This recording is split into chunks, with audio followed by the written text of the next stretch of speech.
దేవుడి కొరకు ఎదురు చూసేటటువంటి వారు ఎలా ఉంటారంటే పక్షి రాజు వలె నూతన బలం పొందుకొని తమ రెక్కలు చాపి పైకి ఎగురుతారంట. మన జీవితంలో కూడా మనం చేసిన పని ఏంటంటే శ్రమ వచ్చినప్పుడు, అలసిపోయినప్పుడు, బాధల్లో ఎక్కువైపోయినప్పుడు సమయం తీసుకున్నాం.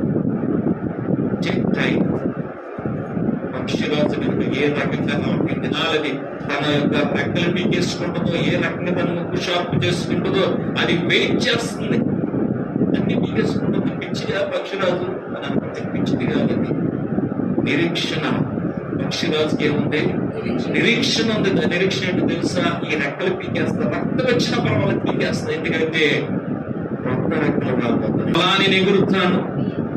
ఈసారి ఎలా పట్టుకుంటానంటే ఈ నూతనమైన రెక్కలతో, నూతనమైన బలముతో, నూతనమైన ఉత్సాహంతో ఎగిరి ఆహారాన్ని సంపాదించాను.